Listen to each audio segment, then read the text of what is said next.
world. Definitely appreciate you for taking the time out today to tune in with me, man. And I'm gonna keep hitting you with this, man. And this unsaturated, uncut truth coming fresh from the kitchen, man, out of the frying pan, straight into that bag. You know what I'm saying? But we're gonna keep it 100 right here, man. We're gonna bring this back a little bit. We're just gonna bring it up to speed to about where we are now.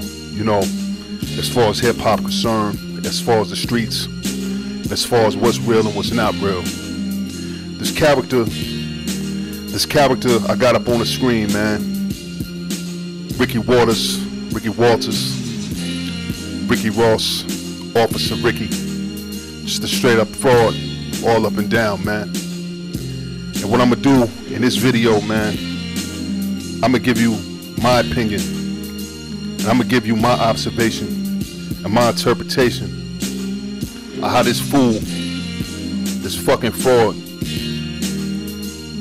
fucked hip hop up and destroyed the real element of what we knew as the streets and how we perceive the streets to be. You know, we're gonna take it back to, man, and I'm just speaking from my perspective, when I noticed something wasn't right about this dude, man. Now, me myself, I never really followed, you know, Miami hip hop. I was never really into the Florida scene and shit. Like, you know what I mean? I knew about Trick Daddy. Everybody knew about Luke and shit. Everybody knew about Thick Ass Trina. Goddamn.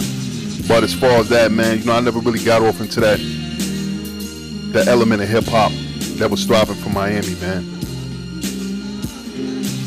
And around 2003, the surges and the ushering of the southern hip hop scene started to dominate the charts, and it started to get a national and international platform and a threshold.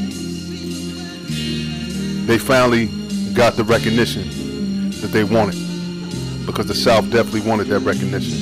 You know, the East and West Coast was playing racquetball with hip hop, going back and forth, and had it on lock for decades, and it was finally time for the South to step up.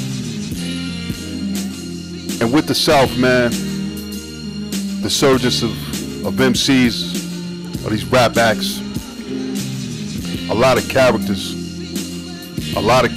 man, came out the woodworks and actually made a platform for themselves where they actually got recognition, man.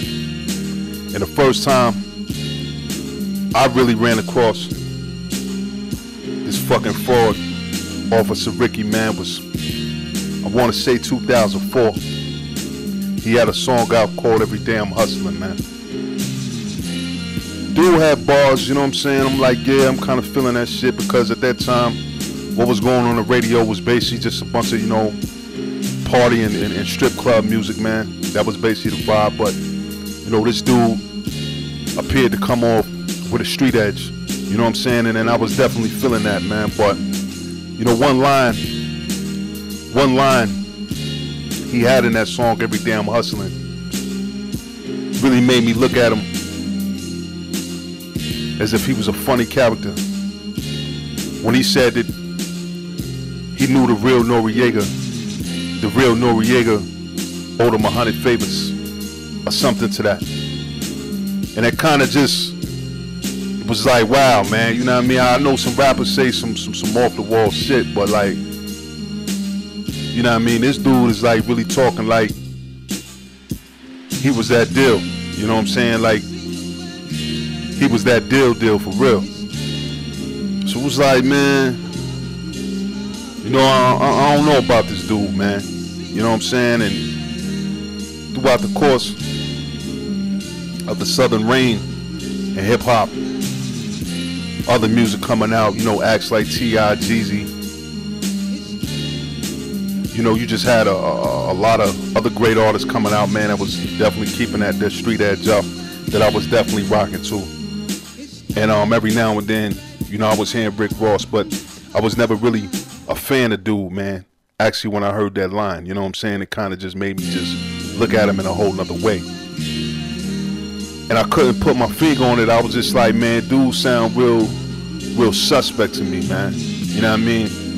You know, emerging from the 80s and into the 90s, the golden sound of hip hop, man. You know, East and West Coast, definitely a lot of cats spoke, you know, braggadociously,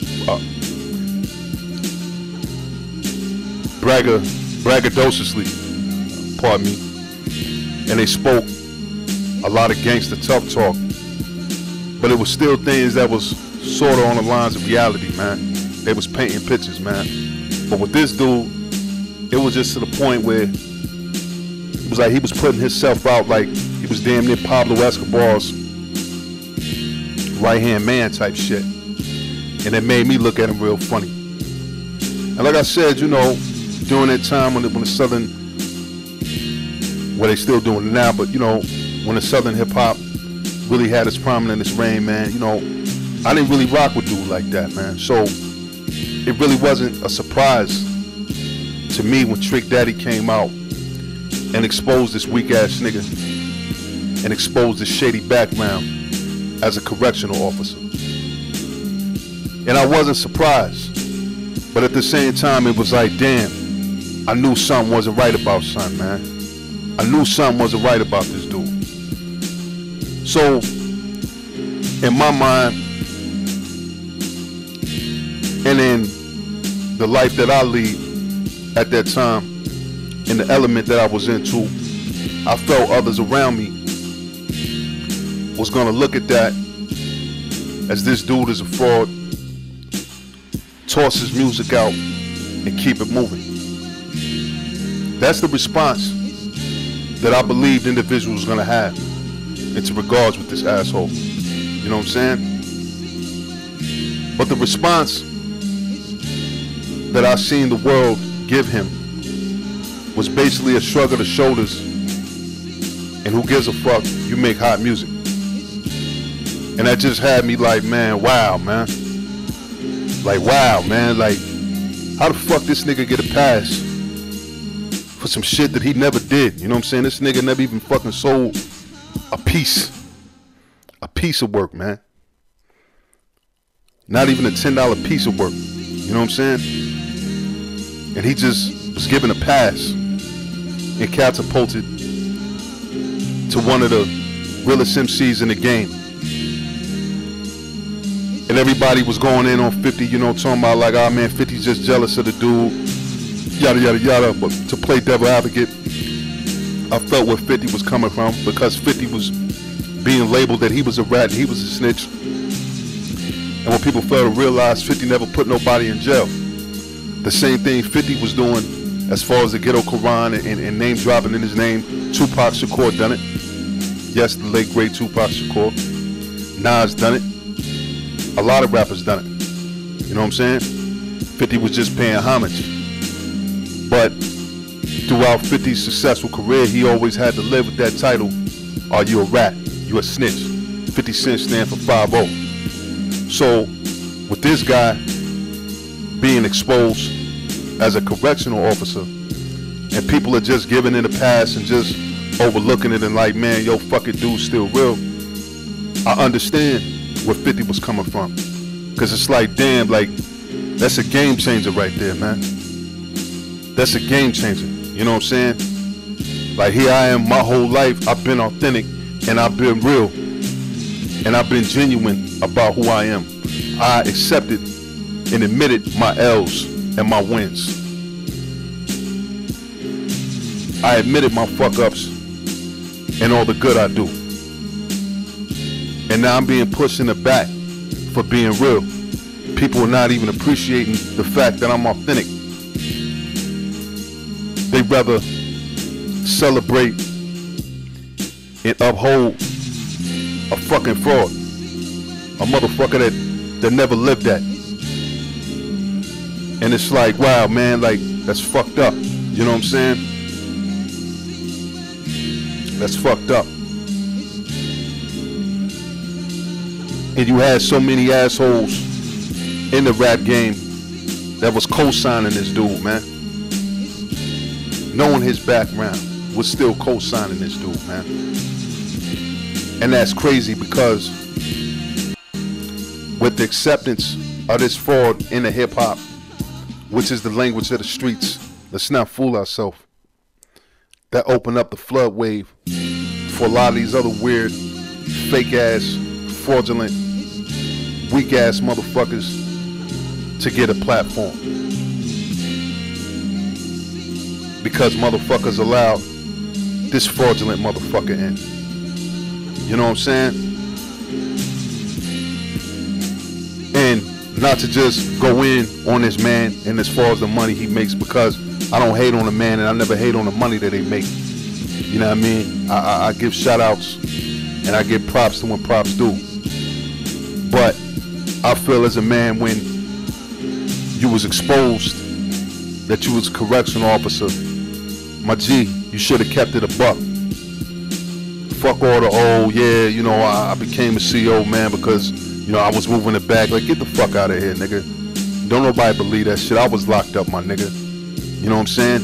You was one of them fucking COs, man, that wasn't writing niggas up. You wasn't on no asshole shit. You was just coming through talking to niggas, man, listening to nigga fucking stories of what the fuck they did while they was locked up, and you was going home with that memory of their story, and you was scribbling that shit in your fucking notepad. You frontin' ass nigga. You wasn't in there moving the bag and none of that shit, nigga. Quit lying, man. You was a fucking CO. And I definitely would have respected you, where if niggas called you out on that shit, you'd have been like, yeah, yo, you know what? Yeah, I was a CO. And that's just what it was. And from that point on, you should have changed your lyrical content and quit talking about coke and dope. And you should have changed your hip hop and changed your music into a different direction, something more positive. But you kept talking how you was controlling and moving the bag. And that's the problem that I have with you, nigga. You know what I'm saying? That's the problem that I have with you, man. And a lot of these little fraudulent, fake ass dick ride niggas in society that's out here just dick riding you and shit, nigga. You know what I'm saying? Motherfuckers are phony, man. And it's all to you, because you came into the game like that. And motherfuckers allowed you to, man. And the only motherfuckers to speak up about that, man, outside of Trick Daddy, was 50 Cent and Jim Jones. All these other niggas, man, gave you a pass. And Mano, a real street nigga from Brooklyn, man, when he was asked about you in an interview, me being a real street dude, I could see it in his face what he wanted to really say about you. What he really wanted to say about you. But your weak ass got the game so fucked up that even real dudes, man, in order to keep money in their pockets, they gotta watch what they say. And that's fucked up, man, you know what I'm saying? But, Officer Ricky, you are the direct cause of the destruction and the decay of hip-hop because of your fraudulent lifestyle and your fraudulent tales that you told to get to where you at, where your true background of a fucking officer was really exposed. And that's why I don't support you. I don't listen to none of the shit that you speak, because you're not no fucking boss. You're a fucking sergeant, man. And you need to keep it that way. Tell me what you think, man. This is No Face the Rambler. I'm signing out, man. 2017, 2018, man. It's pro love or no love, man. Let's get the genuine, real street shit back, man. And let's get our minds together. Let's go towards that revolutionary wave. Peace.